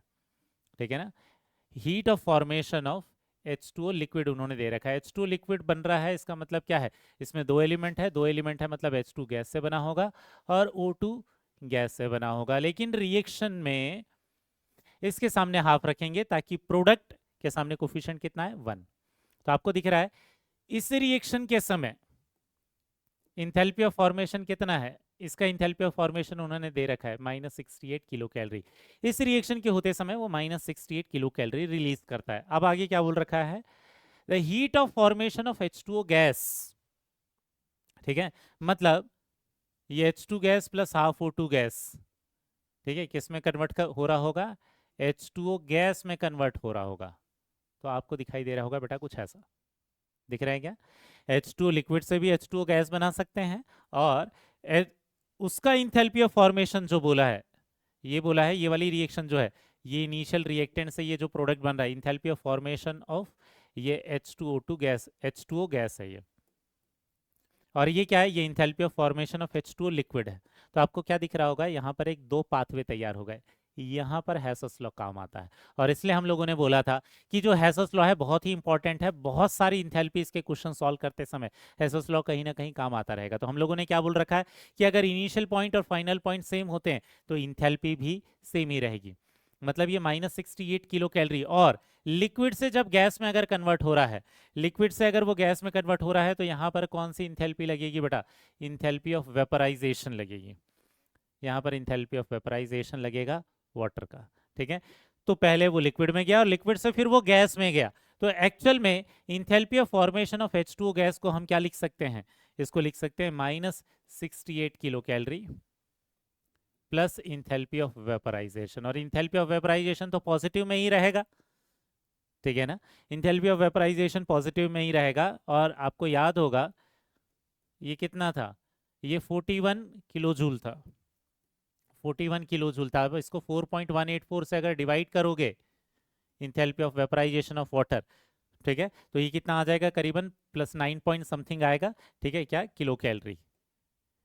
तो -68 + 9 करीबन कितना आ जाएगा यहाँ पर बेटा, -58। आपको वैसे वो डाटा पता रहने की जरूरत नहीं थी बेटा, मैंने तो आपको एग्जैक्ट आंसर लाने के लिए ऐसा बता दिया है। लेकिन आपको इतना पता है कि इंथैल्पी ऑफ वेपराइजेशन जो भी होगा प्लस होगा। इंथैल्पी ऑफ वेपराइजेशन अगर प्लस होगा तो उसका जो मैग्नीट्यूड है वो -68 से थोड़ा कम हो जाएगा, मे बी -60, -58, -55 ऐसा कुछ होगा। और अगर आप ऑप्शन को देखोगे तो -68 से कम वाला डाटा क्या दिख रहा है, केवल और केवल -58 ही दिख रहा है, ठीक है ना। तो इसमें आपको उस डाटा की कैलकुलेशन की भी जरूरत नहीं थी, वो तो मैंने आंसर नियर बाई लाने के लिए बता दिया है, या आप ऑप्शन को देखकर भी आंसर कर सकते थे कि यहाँ जब इंथैल्पी ऑफ वेपराइजेशन प्लस हुआ होगा तो ये -68 में जब यहाँ पर कुछ अमाउंट प्लस हो गया होगा तो उसकी जो वैल्यू हो गई होगी वो थोड़ी कम हो गई होगी। समझ में आया क्या? तो ये -59 समथिंग कुछ आ रहा होगा, तो ये -59 के सबसे नियरेस्ट क्या है, -58। समझ में आ गया? तो इस तरीके से क्या कर सकता है वो, आपको इंथैल्पी ऑफ फॉर्मेशन की रिएक्शन से रिलेटेड कैलकुलेशंस पूछ सकता है। आपको दिख रहा होगा कैलकुलेशन बहुत सिंपल है, इनफैक्ट यहाँ कैलकुलेशन भी नहीं था, बस कंपैरिजन था कि जो वैल्यू है वो -68 से थोड़ी कम हो जाएगी यहाँ पर इंथैल्पी ऑफ वेपराइजेशन वाला फैक्टर आने के कारण, ठीक, क्योंकि इसकी वैल्यू दे रखा था और इसकी इंथैल्पी ऑफ फॉर्मेशन की वैल्यू, ठीक, पूछा हुआ था। अब नेक्स्ट वाले क्वेश्चन को देखते हैं बेटा। ये क्वेश्चन कौन सी वैरायटी का है, जिसमें मूल कंसेप्ट में जो आप स्टोइकोमेट्री की क्वेश्चन करते हो कुछ वैसा ही क्वेश्चन यहाँ पर सॉल्व करना है हमें। क्वेश्चन में क्या बोल रखा है, when 1.7 gram NH3 is formed in following, enthalpy of reaction दे रखा है कितना है, -4.6 किलो जूल। इस रिएक्शन में जब NH3 बन रहा है 1.7 ग्राम तो कितना रिलीज कर रहा है, -4.6 किलो जूल। तो आगे क्या पूछा है, the enthalpy of formation of NH3 is, पहली चीज enthalpy of formation of NH3 कितने मोल के लिए होता है, for 1 mole NH3, for 1 mole NH3 के लिए होता है इंथैल्पी ऑफ फॉर्मेशन। हमें क्वेश्चन में क्या दे रखा है, NH3 1.7 ग्राम, ठीक है। तो number of mole of NH3 कितना हो जाएगा, मास ऑफ NH3 हो जाएगा 1.7 ग्राम और मोलार मास कितना हो जाएगा 17, तो एक्चुअल में कितना हो जाएगा 0.1 मोल। हमें क्वेश्चन में क्या बोल रखा है कि 0.1 मोल ऑफ NH3 बनता है, तो इसमें ये कितनी एनर्जी रिलीज करता है, -4.6 किलो जूल रिलीज करता है, ठीक है। और इंथैल्पी ऑफ फॉर्मेशन कितने के लिए होता है, 1 मोल के लिए। तो एक्चुअल में क्वेश्चन में क्या हो गया, स्टोइकोमेट्री वाला यूनिटरी मेथड वाला क्वेश्चन हो गया। 0.1 मोल के लिए इतनी एनर्जी रिलीज कर रहा था, तो 1 मोल के लिए कितनी एनर्जी रिलीज करेगा, तो 1 मोल ऑफ NH3 के लिए कितना हो जाएगा बेटा, -4.6, ठीक है ना। या तो आप ये भी कर सकते हो =x, ऐसा यूनिटरी मेथड लगा सकते हैं। 0.1 मोल के लिए इतना, तो 1 मोल के लिए कितना, तो एक्चुअल में कितना आ जाएगा, -46 किलो जूल आ जाएगा। समझ में आ गया ना।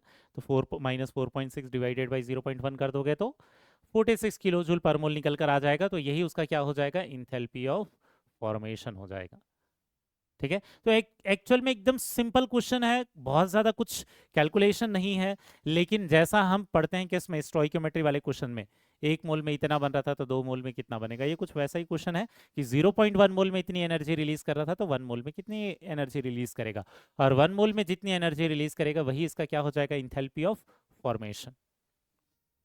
समझ में आया, ठीक है। अब इसके बाद नेक्स्ट और दूसरे वैरायटी वाले क्वेश्चंस देखेंगे बेटा, जिनमें हम देखेंगे कि जिसकी इंथैल्पी ऑफ फॉर्मेशन आपको निकालनी है, उसकी रिएक्शन नहीं देगा, उसकी रिएक्शन आपको लिखनी पड़ेगी, लेकिन उसको निकालने के लिए वो बहुत सारी दूसरी रिएक्शन देकर रखेगा जिसकी हेल्प से आप इंथैल्पी ऑफ फॉर्मेशन निकाल सकते हो। क्वेश्चन देखते हैं, यहाँ देखना क्वेश्चन में क्या बोला है, यहाँ 2 रिएक्शन दे रखी है बेटा, ठीक है ना, यहाँ पर 2 रिएक्शन दे रखी है, लेकिन आपको कैलकुलेट करने के लिए क्या बोला है, enthalpy of formation of SO2 calculate करने के लिए बोल रखा है। तो इंथैल्पी ऑफ फॉर्मेशन की SO2 जो कैलकुलेट आपको करनी है, उसकी रिएक्शन तो आपको खुद से लिखनी पड़ेगी, ठीक है। दूसरी चीज, यहाँ पर डेल्टा एच करके नहीं दिया है बेटा उन्होंने, आपको ध्यान रखना चाहिए कि यहाँ पर +2x किलो कैलोरी बोल रखा है, मतलब पहले वाली रिएक्शन में जब डेल्टा एच लिखेंगे तो ये क्या हो जाएगा, -2x किलो कैलोरी। ठीक है ना, जब प्रोडक्ट के साथ प्लस करके जो एनर्जी लिखी हुई रहती है तो डेल्टा एच करके लिखते हैं, तो उसे माइनस करके लिखते हैं। वैसे ही ये दूसरी वाली रिएक्शन में जो डेल्टा एच की जो वैल्यू होगी ये क्या हो जाएगी, -y किलो कैलोरी हो जाएगी। समझ में आ गया। अब यहां पर ध्यान देना, enthalpy of formation of SO2 हमें पूछा हुआ है। Enthalpy of formation of SO2 पूछा है, मतलब एक्चुअल में आपको ये वाली रिएक्शन पूछी है, SO2 गैस, यहां पर क्या हो जाएगा, सल्फर प्लस O2 गैस। आपको ये रिएक्शन की इंथैल्पी पूछा है, यही क्या कहलाएगा आपको, enthalpy of formation of SO2 कहलाएगा इस रिएक्शन की इंथैल्पी। तो एक्चुअल में जिस रिएक्शन की इंथैल्पी आपको निकालनी है उस रिएक्शन की उसके लिए आपको रिएक्शन लिखकर नहीं दिया हुआ है, वो रिएक्शन आपको खुद से लिखनी पड़ेगी।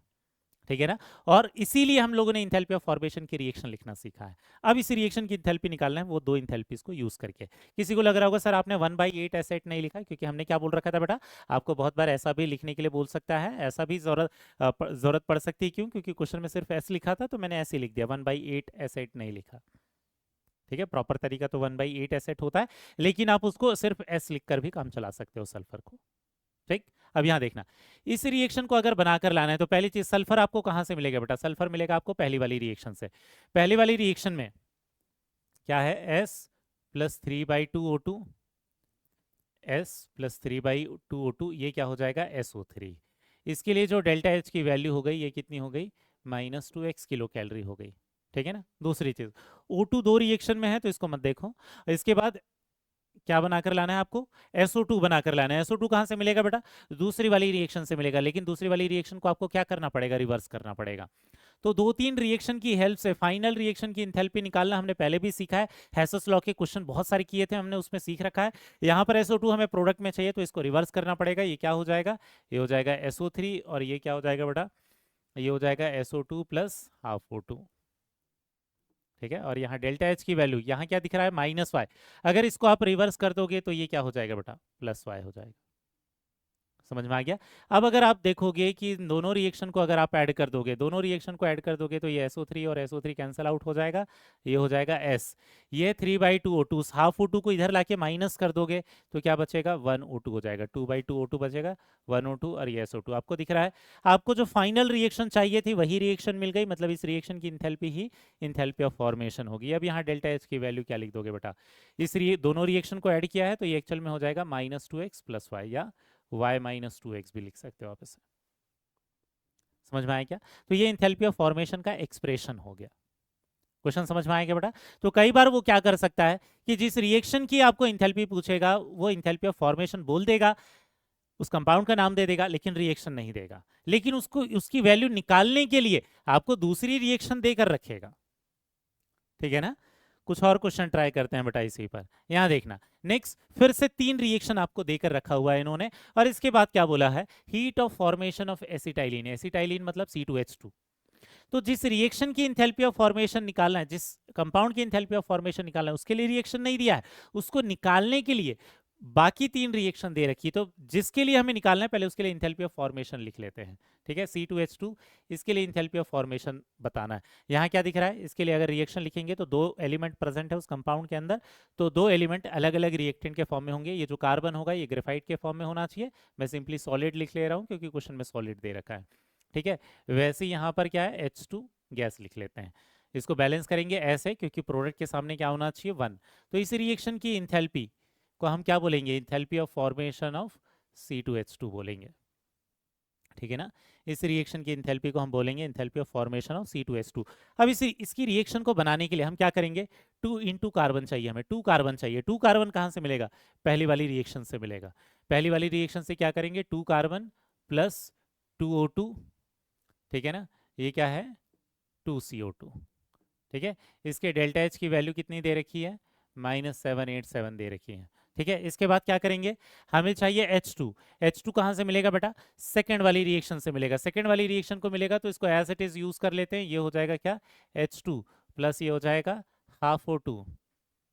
ठीक है, और ये क्या हो जाएगा बेटा, H2O। इसके लिए डेल्टा H की वैल्यू कितनी है, ये है -286। ठीक है, इसके बाद तीसरी वाली रिएक्शन देखते हैं। यहाँ C2H2 दिया है, लेकिन हमें C2H2 किस में चाहिए बेटा? प्रोडक्ट में चाहिए। यहाँ रिएक्टेंट में दे रखा है। इस रिएक्शन को क्या करना पड़ेगा? आपको रिवर्स करना पड़ेगा। इस रिएक्शन को जब रिवर्स करोगे आप, तो क्या दिखेगा आपको? 2CO2 plus H2O, product reactant में आ गया, और वो जो रिएक्टेंट है उसे आप किस में ले जा दोगे? प्रोडक्ट में ले जा दोगे, तो ये हो जाएगा 5/2O2। इस रिएक्शन को रिवर्स कर रहे हैं तो ये कितना हो जाएगा बेटा? +1310।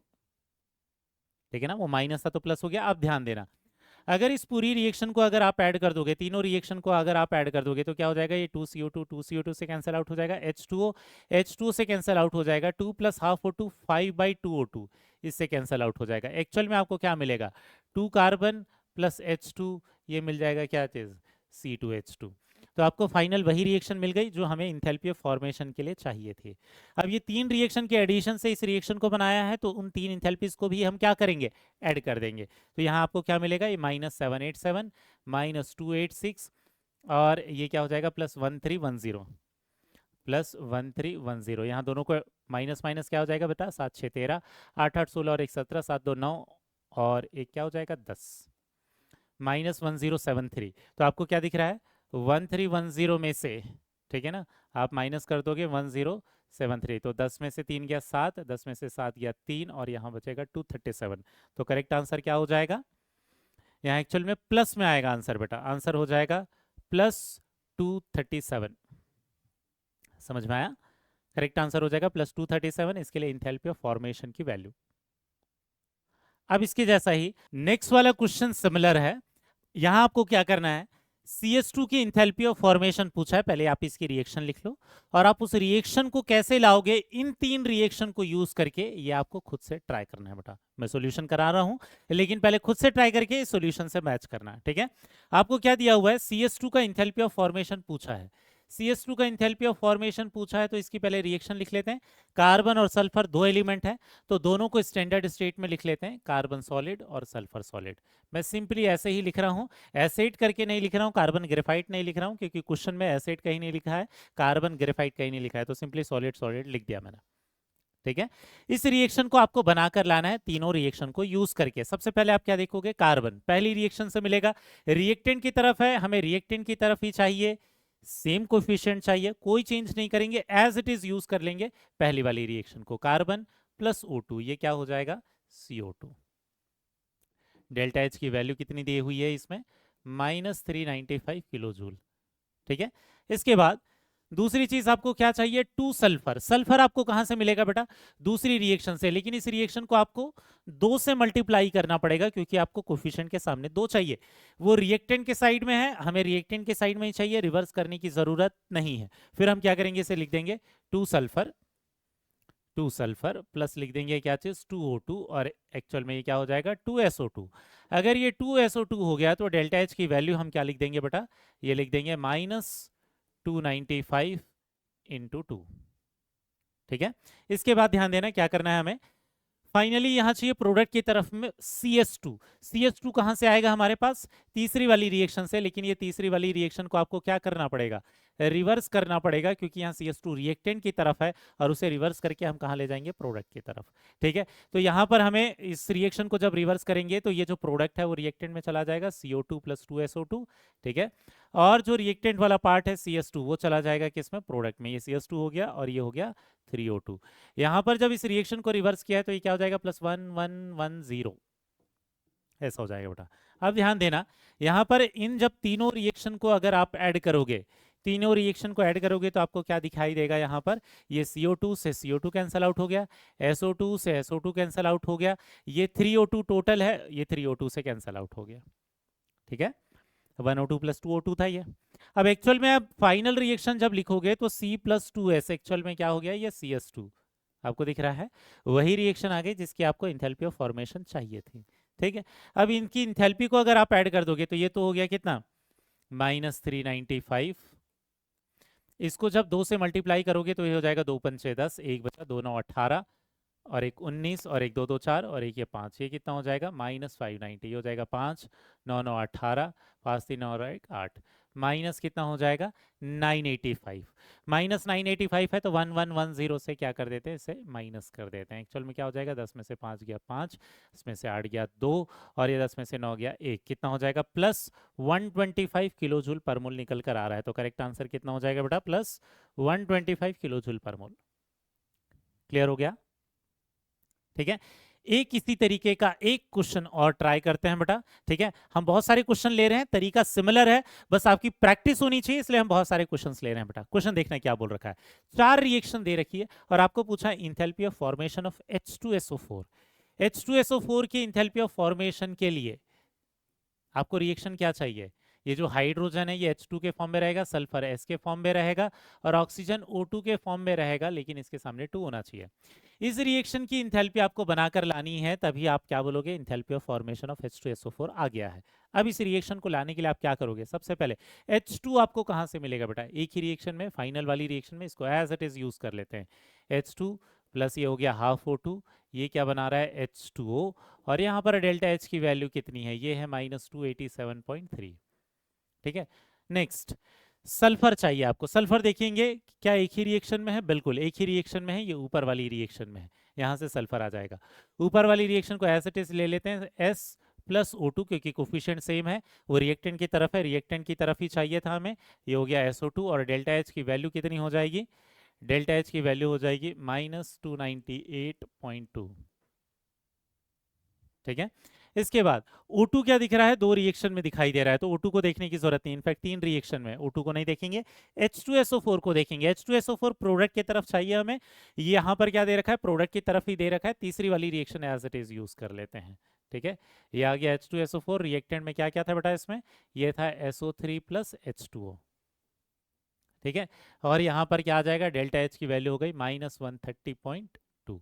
अब ध्यान देना, इतने से काम नहीं बनेगा बेटा, क्यों, क्योंकि आपको रिएक्शन चाहिए H2 plus S. H2 plus S तो आ गया, लेकिन ये SO3 भी आया है, आपको SO3 फाइनल रिएक्शन में नहीं चाहिए, जबकि यहाँ SO3 आ रहा है, तो आपको उसको कैंसल आउट करना पड़ेगा।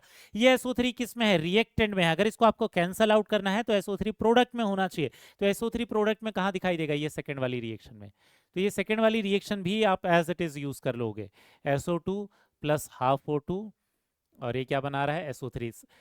सेकेंड वाली रिएक्शन को क्यों यूज किया बेटा, क्योंकि आपको SO3 कैंसल आउट करना है। ठीक है, तो यहाँ डेल्टा H की वैल्यू कौन सी हो जाएगी सेकेंड वाली रिएक्शन की, -98.7।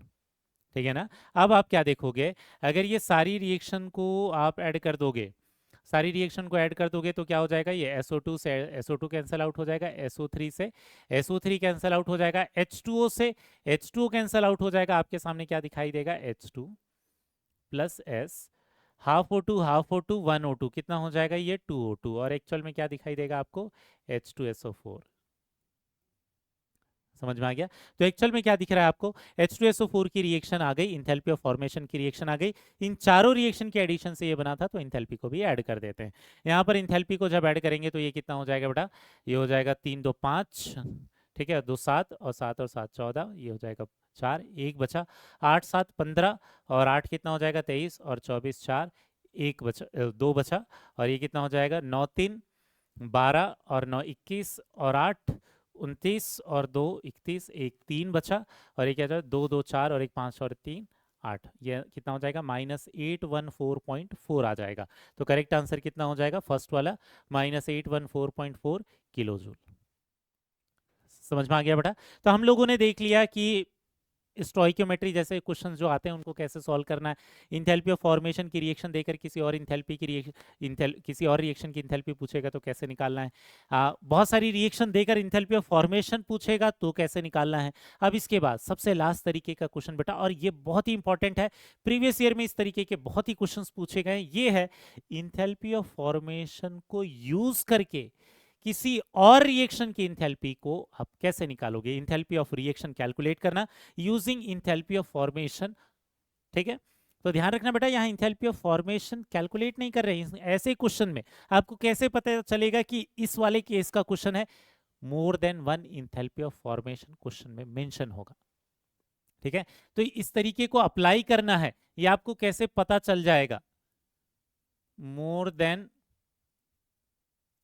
वन कंपाउंड के लिए, मोर देन वन कंपाउंड के लिए क्वेश्चन में इंथैल्पी ऑफ फॉर्मेशन मेंशन होगा। अब इंथैल्पी ऑफ फॉर्मेशन मेंशन होगा कहने का मतलब क्या है? हो सकता है 3 कंपाउंड के लिए इंथैल्पी ऑफ फॉर्मेशन गिवन दे दे, हो सकता है 2 कंपाउंड के लिए इंथैल्पी ऑफ फॉर्मेशन हो दिया हो, एक की इंथैल्पी ऑफ फॉर्मेशन पूछा हो और कुछ और भी इंथैल्पी दी हुई हो। मतलब एक से ज्यादा कंपाउंड के लिए इंथैल्पी ऑफ फॉर्मेशन अगर मेंशन है, हो सकता है वो सबकी वैल्यू दे दे, हो सकता है कुछ की वैल्यू दे, कुछ की वैल्यू पूछ ले। तो जहां पर भी एक से ज्यादा कंपाउंड के लिए इंथैल्पी ऑफ फॉर्मेशन आपको क्वेश्चन में गिवन है, आपको क्या करना है? अगर मान लेते हैं रिएक्शन कौन सी है, A + 2B, ये बना रहा है C + 4D, ऐसी कोई रिएक्शन है, इस रिएक्शन की इंथैल्पी आपको निकालनी है। इस रिएक्शन की इंथैल्पी आपको निकालनी, इंथैल्पी ऑफ फॉर्मेशन यूज करके। तो आप क्या कैसे निकालोगे? Enthalpy of reaction will be enthalpy of formation of all products minus enthalpy of formation of all reactant। समझ में आ गया? तो सारे प्रोडक्ट की इंथैल्पी ऑफ फॉर्मेशन से सारे रिएक्टेंट की इंथैल्पी ऑफ फॉर्मेशन को अगर आप माइनस कर दोगे तो उससे उस पूरे रिएक्शन की इंथैल्पी आ जाएगी। कहने का मतलब क्या है? इस रिएक्शन की इंथैल्पी निकालने के लिए enthalpy of formation of product कितने हैं? 2। Enthalpy of formation of C plus enthalpy of formation of D, लेकिन D कितने मोल है? 4, क्योंकि इंथैल्पी ऑफ फॉर्मेशन 1 मोल के लिए होता है। तो ये अगर यह 4 दिया हुआ है रिएक्शन में, बैलेंस रिएक्शन में जितना कोफिशिएंट दिया उतना कोफिशिएंट मल्टीप्लाई करना है। अब ये सारे प्रोडक्ट हो गए, इसको ऐड कर दिया, जितने भी रिएक्टेंट होंगे आप उनको क्या कर दोगे? माइनस कर दोगे। Minus of enthalpy of formation of A minus 2 into enthalpy of formation of B। समझ में आ गया बेटा? तो एक से ज्यादा कंपाउंड के लिए ध्यान रखना, इसी चीज से आपको समझ में आ जाएगा कि इस वाले केस का क्वेश्चन है कैसे। जब भी एक से ज्यादा इंथैल्पी ऑफ फॉर्मेशन आपको क्वेश्चन में गिवन होगा तो enthalpy of formation of product minus आप क्या करोगे? Enthalpy of formation of reactant करोगे। ठीक है ना? जितने भी नंबर ऑफ मोल्स आपको दिख रहे हैं बैलेंस्ड इक्वेशन में, उतने मोल्स आपको मल्टीप्लाई कर देने हैं। ठीक, अब इसी पर बेस्ड क्वेश्चंस देखते हैं बेटा कैसे सॉल्व करना है। ठीक है, और ध्यान रखना ऐसे केस में अगर स्टैंडर्ड स्टेट में कोई एलिमेंट दे रखा है तो उसके लिए वैल्यू नहीं देगा, क्योंकि हमें पता है स्टैंडर्ड स्टेट में अगर कोई चीज दे रखी है तो उसके लिए इंथैल्पी ऑफ फॉर्मेशन की वैल्यू क्या हो जाएगी? 0। ठीक है, क्वेश्चन देखते हैं बेटा। पहला तो थियोरेटिकल क्वेश्चन है। क्वेश्चन में क्या बोला है? यहाँ रिएक्शन दी हुई है, रिएक्शन क्या दिया है? x + y, ये बना रहा है r + s। इन चारों के लिए इंथैल्पी ऑफ फॉर्मेशन दे रखी है। तो हमें पूछा है कि इस रिएक्शन की इंथैल्पी ऑफ फॉर्मेशन के टर्म्स में, इंथैल्पी ऑफ फॉर्मेशन को यूज करके कैसे निकाल सकते हो? Enthalpy of formation of product minus enthalpy of formation of reactant. तो enthalpy of formation of product मतलब enthalpy of formation of S, enthalpy of formation of R minus enthalpy of formation of reactant X और minus enthalpy of formation of reactant Y। मतलब correct answer हो जाएगा कौन सा? 4th। ये तो theoretical question था। अब न्यूमेरिकल क्वेश्चन में इसको अप्लाई कैसे करना है ध्यान देना। ठीक है, क्वेश्चन में क्या बोल रखा है इन्होंने? Enthalpy of formation of calcium oxide CO2 and calcium carbonate are -630, -400, -1200 kilo joule per mole respectively. Calculate heat of reaction. ध्यान रखना इसके लिए आपको हीट ऑफ रिएक्शन पूछा है, लेकिन अब आपको इंथैल्पी ऑफ फॉर्मेशन नहीं पूछा है। इंथैल्पी ऑफ फॉर्मेशन दे रखा है एक से ज्यादा कंपाउंड के लिए। एक से ज्यादा कंपाउंड के लिए अगर आपको दे रखा है तो हमने क्या बोला है बेटा? इंथैल्पी ऑफ रिएक्शन क्या हो जाएगा? Enthalpy of formation of product minus enthalpy of formation of reactant. मतलब ये हो जाएगा enthalpy of formation of CaO plus enthalpy of formation of CO2 minus enthalpy of formation, ये क्या हो जाएगा? CaCO3। ठीक है ना? Enthalpy of formation of calcium oxide के लिए वैल्यू कौन सी दे रखी है बेटा? -630। Enthalpy of formation of CO2 कितना दे रखा है? -400। और ये minus enthalpy of formation of calcium carbonate कितना दे रखा है? -1200। ये तो फॉर्मूले का माइनस था और उसकी वैल्यू में भी माइनस है, तो माइनस माइनस क्या हो जाएगा? प्लस। ये कितना हो जाएगा बेटा? 1030। और वो कितना हो जाएगा? +1200। एक्चुअल में कितना आ जाएगा? +170 किलो जूल पर मोल। समझ में आया बेटा? ठीक है ना। तो एक्चुअल में कैलकुलेशन बहुत सिंपल होते हैं, बस साइन का ध्यान रखना बेटा वहां पर। ठीक है, बस आपको इतना क्लिक करना चाहिए कि ये कौन से टाइप का क्वेश्चन है। जब भी एक से ज्यादा इंथैल्पी ऑफ फॉर्मेशन दिया रहेगा तो enthalpy of formation of product minus enthalpy of formation of reactant, इतना कर देना है बस आपको। ठीक है, इन केस अगर यहाँ कोएफिशिएंट होते, अगर यहाँ 4 होता तो यहाँ 4 से मल्टीप्लाई कर देते CaO की वैल्यू को। ठीक है ना। अब इसके बाद नेक्स्ट वाले क्वेश्चन पर आते हैं बेटा। नेक्स्ट वाला क्वेश्चन देखना, enthalpy of formation of H2O दे रखा है, ये दे रखा है। Enthalpy of formation of Fe2O3 दे रखा है, ये दे रखा है। इन दोनों की वैल्यू नहीं दी है, क्यों? क्योंकि एक्चुअल में ये स्टैंडर्ड स्टेट में है। स्टैंडर्ड स्टेट में है तो इनके लिए इंथैल्पी ऑफ फॉर्मेशन की वैल्यू क्या होगी बेटा? 0 होगी। आपको पता है H2 स्टैंडर्ड स्टेट में है, ठीक है ना। और ये जो Fe है ये भी क्या है अपने स्टैंडर्ड स्टेट में है, और इसीलिए इनके लिए इंथैल्पी ऑफ फॉर्मेशन की वैल्यू क्या हो जाएगी? 0।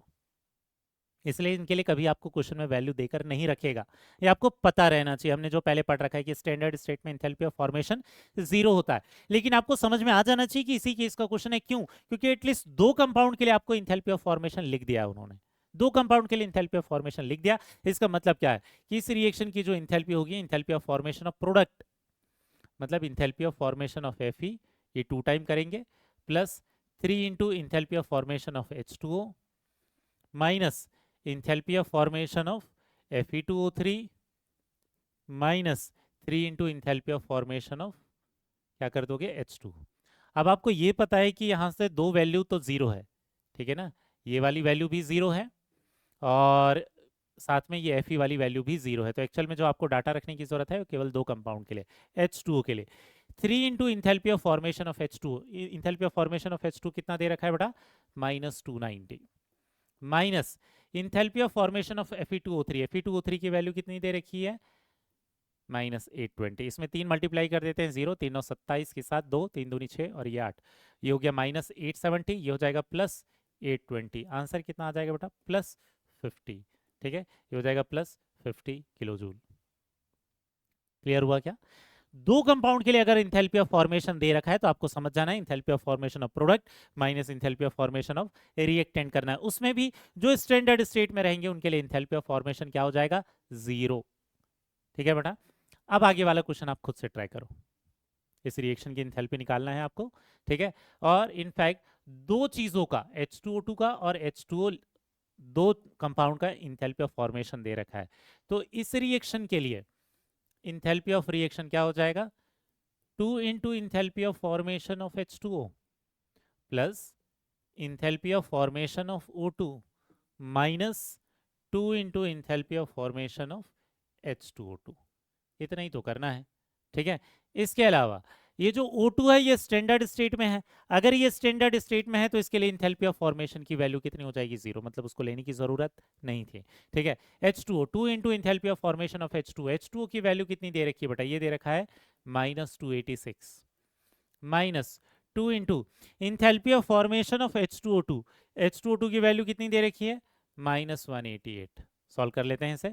इसको जब 2 से मल्टीप्लाई करोगे तो हो जाएगा 2 छंग 12, 1 बचा 2 8 16 और 1 17, 1 बचा 2 2 4 और ये 5, -572। और ये माइनस माइनस क्या हो जाएगा? प्लस 2 2 8 16, 2 8 16 और 17, 2 1 2 और ये 3 आपको माइनस कर देना है। 12 में से 6 जाएगा, 6 बचेगा, ठीक है। 16 में से 7 गया, ये कितना हो जाएगा? 9 और 4 में से 3 गया 1, माइनस क्या आ जाएगा? 196 किलो जूल। तो करेक्ट आंसर कौन सा हो जाएगा बेटा? फर्स्ट वाला जो ऑप्शन है ये हमारा करेक्ट हो जाएगा, ठीक है। बहुत सिंपल क्वेश्चन है बेटा। जैसे आप एक से ज्यादा कंपाउंड के लिए एंथैल्पी ऑफ फॉर्मेशन देखोगे आपको क्लिक कर जाना चाहिए कि क्या करना है, प्रोडक्ट माइनस रिएक्टेंट करना है, ठीक है। अब इसके बाद नेक्स्ट क्वेश्चन पर आते हैं और ये सबसे लास्ट क्वेश्चन है बेटा आज के लेक्चर का, ठीक है। इसको खुद से ट्राई करना है फिर मेरे सॉल्यूशन से चेक करना है। इस रिएक्शन की इंथैल्पी को निकालना है आपको, ठीक है। लेकिन आपको इंथैल्पी ऑफ फॉर्मेशन 4 अलग अलग कंपाउंड का दे रखा है, क्लियर हो जाना चाहिए। Enthalpy of formation of product minus enthalpy of formation of reactant करने वाले हैं हम, ठीक है। तो इसकी enthalpy of formation of reaction क्या हो जाएगी?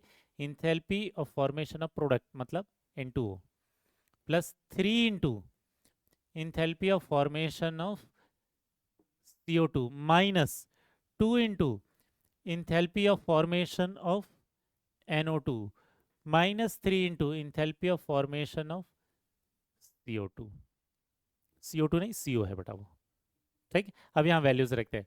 Enthalpy of formation of N2O, N2O की वैल्यू कितनी दे रखी है, ये दे रखी है 81, ठीक है ना।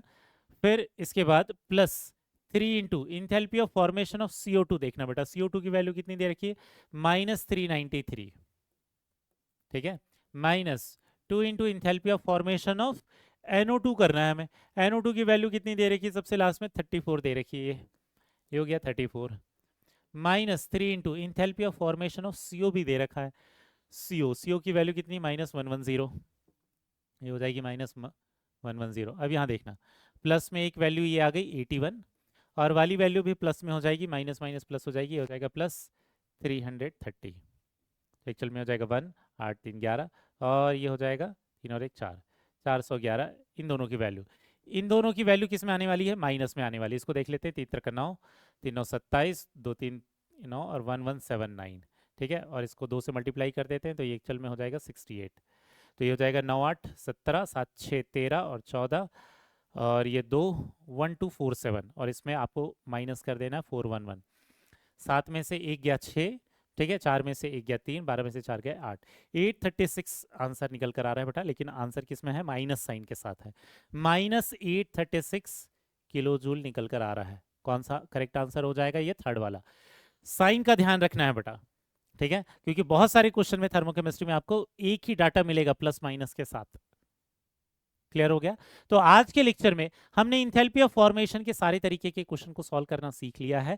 सबसे इंपॉर्टेंट आपके लिए बेटा रिएक्शन कैसे लिखते हैं, ठीक है। एक बार अगर आपको रिएक्शन लिखना आ गया तो बाकी सारे तरीके के कैलकुलेशन बहुत सिंपल हो जाएंगे। आपको दिख रहा होगा कि कैलकुलेशन वाला पार्ट बहुत कम है इनमें, थर्मोकेमिस्ट्री में केवल एडिशन सब्ट्रैक्शन ही करना है। मेन कंसेप्ट को समझना है कि उस कंसेप्ट से आप कैसे निकालोगे, ठीक है।